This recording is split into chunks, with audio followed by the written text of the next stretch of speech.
तोडफोड, ज्यांना छत्रपती शिवाजी महाराजांचा अपमान केलेला चालतो मात्र गद्दाराचा अपमान चालत नाही, त्यांच्याकडनं दामदुपटीने वसूल करावी. अभिव्यक्ती स्वातंत्र्यावरचा हल्ला आहे का? अभिव्यक्ती वगैरे सत्य बोलणं हा अभिव्यक्ती स्वातंत्र्याचा हल्ला होऊ शकत नाही, हे सत्य आहे. आणि आम्ही तर उघड बोलतोय की हे गद्दार आहेत, त्याच्यामुळे हा अभिव्यक्ती स्वातंत्र्य आलं कुठे ह्याच्यात? आणि अभिव्यक्ती स्वातंत्र्य हे गद्दारांच्या बाबतीत कसं काय तुम्ही म्हणता? गद्दारांचं काय?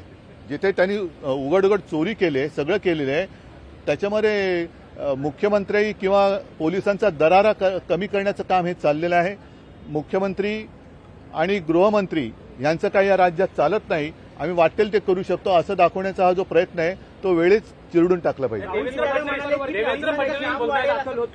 पोलिसांचं काम वाढेल, कायदा सुव्यवस्था बिघडेल, अशी कुठलीही कृती करू नये असा सल्ला अजित पवारांनी दिला. अजित पवारांना मी धन्यवाद देतो, पण मुळात त्यांच्या आजूबाजूला बसणारी लोकच जर असं काम करत असतील तर पहिलं त्यांना आवरलं पाहिजे. त्यांनी देवेंद्र फडणवीस यांनी म्हटलेलं आहे की विरोधी पक्षावरच्या आमदारांनी देखील कुणाल कामराचं समर्थन केलेलं आहे आणि मी नाही करत, मी केलेलं आहे ना समर्थन. सुपारी देऊन कुणाल कामराला नाही, आता हे बघा, ह्या सुपाऱ्या कोण कोणाला देतं? मग नागपूरच्या दंगलीची सुपारी कोणी दिली होती? औरंगजेबाचा थडगव करण्याची सुपारी कोणी दिली होती? तर या नुसत्या सुपाऱ्या करू नका. राज्याची वाट लागत चाललेली आहे आणि गद्दारांचं उदात्तीकरण जर फडणवीसांना मान्य असेल तर मला असं वाटतं देवसुद्धा त्यांना वाचू शकेल की नाही. त्यांचं पद हे म्हण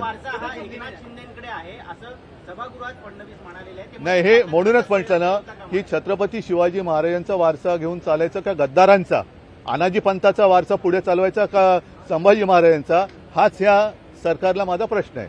जर अनाजी पंथ त्यांच्यासाठी आदर्श असतील तर त्यांचं वक्तव्य हे मी समजू शकतो. उन्होंने कहा है कि देश में लेफ्ट लिबरल्स और जो लोग हैं अर्बन नक्सल्स है वो काम कर रहे हैं और इनके अगेंस्ट एक्शन लिया. फिर आप गृहमंत्री हो ना.